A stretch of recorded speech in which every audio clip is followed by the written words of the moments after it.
Day by day, the poster war in UP politics is going on.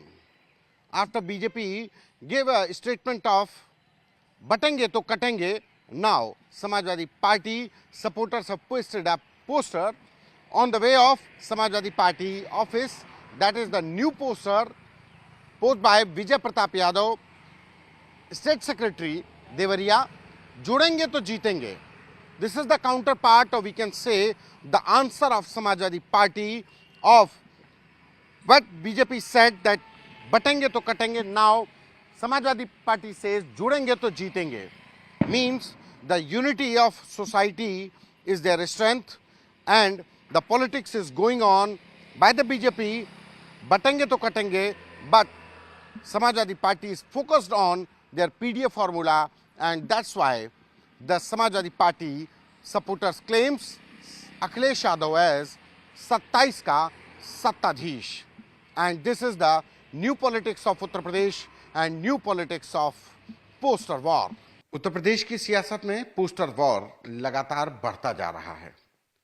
BJP की तरफ से नारा दिया गया बटेंगे तो कटेंगे, तो उसके बाद समाजवादी पार्टी ने भी पोस्टर लगाकर इस नारे का जवाब देना शुरू किया, और ताजा पोस्टर लगा है जुड़ेंगे तो जीतेंगे. हमारे साथ बात करने के लिए समाजवादी पार्टी के नेता सुनील सिंह साजन हैं. जुड़ेंगे तो जीतेंगे क्या मायने हैं? नहीं, जुड़ेंगे तो जीतेंगे ये सकारात्मक बात है, और समाजवादी पार्टी, हमारे नेता माननीय अखिलेश यादव जी लगातार सबको जोड़ रहे हैं. और खास तौर से जो पीडीए समाज है, जो लगातार उपेक्षित रहा है, जिसके आरक्षण छीने गए, जाति के आधार पर जिसके खिलाफ अन्याय हुआ, जो सामाजिक तौर पर, आर्थिक तौर पर, राजनीतिक तौर पर, या हम ये कहें कि धार्मिक तौर पर भी पीछे हो गए, उनको जोड़ करके आगे बढ़ रहे हैं. तो जुड़ेंगे तो जीतेंगे, जुड़ेंगे तो अपना हक पाएंगे, जुड़ेंगे तो सम्मान पाएंगे, जुड़ेंगे तो आरक्षण पाएंगे, और जुड़ेंगे तो सरकार में हिस्सेदारी पाएंगे. तो जोड़ करके समाज को आगे ले जाने का काम समाजवादी पार्टी कर रही, माननीय अखिलेश यादव जी कर रहे हैं. ये ओवर कॉन्फिडेंस नहीं है, क्योंकि आपकी तरफ से पोस्टर लगाए जा रहे हैं 27 के सत्ताधीश. 27 के सत्ताधीश ये पार्टी के नेता बोल रहे हैं, कार्यकर्ता कह रहे हैं, तो अपनी तैयारी कर रहे हैं. हम लोग 27 की तैयारी कर रहे हैं, तो 27 का सत्ताधीश कौन होगा ये तो जनता तय करेगी. तो जनता की तरफ से आवाज आ रही है कि 27 के सत्ताधीश माननीय अखिलेश यादव जी होंगे. मुख्यमंत्री योगी आदित्यनाथ ने एक बयान दिया, जो राम भक्त हैं वही राष्ट्रभक्त हैं. देखिए, राम भक्त होना, राष्ट्रभक्त होना, इससे कोई बुरी बात नहीं है. स्वाभाविक है, जो भगवान राम का भक्त होगा वो राष्ट्रभक्त भी होगा, और जो राष्ट्र का भक्त होगा वो राम भक्त होगा. लेकिन राम का भक्त वो नहीं हो सकता जो जात के नाम पर, धर्म के नाम पर नफरत फैलाए. वो आदमी राम भक्त कैसे हो सकता जो कहे कि कटोगे तो बटोगे? वो आदमी राम भक्त कैसे हो सकता है जो दलितों का आरक्षण छीन ले, पिछड़ों का आरक्षण छीन ले? वो आदमी राम भक्त कैसे हो सकता है जो अपनी पुलिस से निर्दोष लोगों का इनकाउंटर कराए? तो जात के आधार पे, धर्म के आधार पर नफरत फैलाने वाला आदमी राम भक्त नहीं हो सकता. इसीलिए शायद भगवान राम की नगरी ने 2024 में साफ साफ संदेश दिया है दुनिया को कि राम के रास्ते पर कौन है, और राम के नाम पर लूट, भ्रष्टाचार और अन्याय कौन कर रहा है. साफ हो गया. लेकिन बांटने की राजनीति तो आप लोग भी कर रहे हैं. पीडीए का फॉर्मूला दे करके पिछड़ा, दलित, अल्पसंख्यक का फॉर्मूला दे रहे हैं. समाज के बाकी लोग तो हाशिए पे चले जाएंगे. नहीं, कोई हाशिए पे नहीं जा रहा है.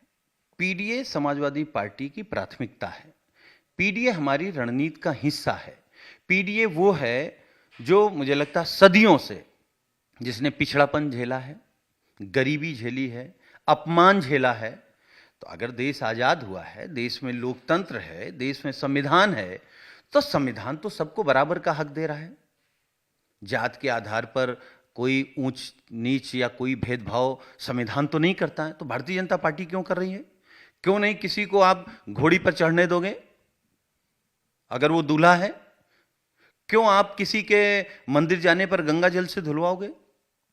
आप सोचिए ना कि जो लोग माननीय अखिलेश यादव जी के आवास को, उनके मंदिर जाने पर उसको गंगा जल से धुलवा रहे हैं, वो संविधान को मान रहे हैं।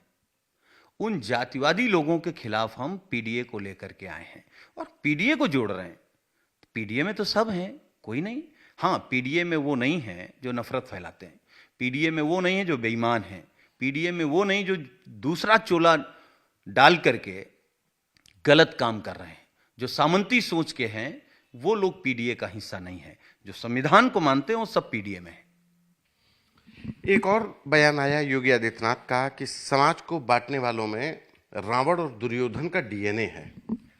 ये तो अच्छी बात है, हम धन्यवाद देंगे माननीय मुख्यमंत्री जी को कि दीपावली के शुभ अवसर पर कम से कम भगवान राम ने उनको सुदबुद्धि दे दी और उन्हीं से वो बात कहलवा दी कि जो लोग बांटने की बात कर रहे हैं वो दुर्योधन और रावण के वंशज हैं, उनका डीएनए है। तो आप बताइए कौन कह रहा है बांटने की बात जात के आधार पर? कौन लोग हैं जो कपड़ों से लोगों को पहचान जा रहे हैं?